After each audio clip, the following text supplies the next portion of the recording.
హైదరాబాద్ నగర శివారు fab city అభివృద్ధి దిశగా అడుగులు పడుతున్నాయి. ఫ్యాబ్ సిటీలోకి మరిన్ని ఐటీ, ఎలక్ట్రానిక్, సెమీ కండక్టర్ ఉత్పత్తుల తయారీ సంస్థలు రాబోతున్నాయి. ఈ సంస్థల ద్వారా ప్రత్యక్షంగా 5,000 మందికి, పరోక్షంగా 10,000 మందికి ఉద్యోగ ఉపాధి అవకాశాలు లభించనున్నాయి. ఏడాదిలోగా ఈ ప్రక్రియ పూర్తయ్యేలా అధికారులు కార్యాచరణ రూపొందించారు.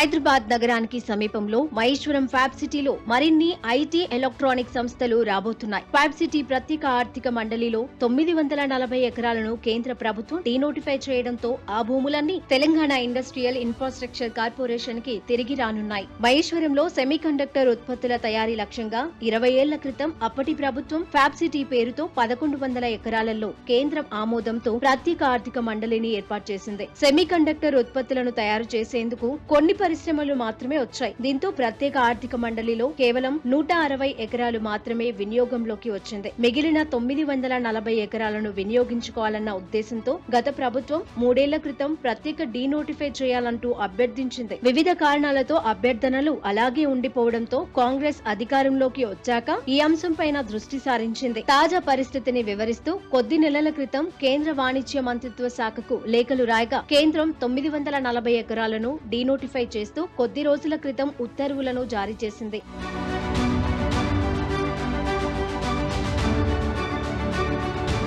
ఫ్యాబ్ సిటీలో టీజీ, ఐఐసికి తిరిగి లభించిన 940 ఎకరాలలో 80% ఐటీ, ఎలక్ట్రానిక్స్ ఉత్పత్తుల సంస్థలు, 20% సెమీ కండక్టర్ ఉత్పత్తుల తయారీ సంస్థలు ఏర్పాటయ్యే అవకాశాలున్నాయి. వాటి ద్వారా ప్రత్యక్షంగా 5,000 మందికి, పరోక్షంగా 10,000 మందికి ఉద్యోగ ఉపాధి అవకాశాలు లభించనున్నాయి. ఫ్యాబ్ సిటీలో ఇప్పటికే మౌలిక వసతులున్నందున ఐటీ, ఎలక్ట్రానిక్ సంస్థల అవసరాలకు అనుగుణంగా ప్లాట్లను విభజించి కేటాయించనున్నారు. ఏడాదిలోగా ఈ ప్రక్రియ పూర్తయ్యేలా అధికారులు కార్యాచరణను రూపొందించారు. ఫ్యాబ్ సిటీలో పూర్తి స్థాయిలో ఐటీ సంస్థలు ఏర్పాటైతే ఫ్యాబ్ సిటీ, ఫ్యూచర్ సిటీ కలిపి మరో ఐటీ కారిడార్ గా రూపొందనుంది.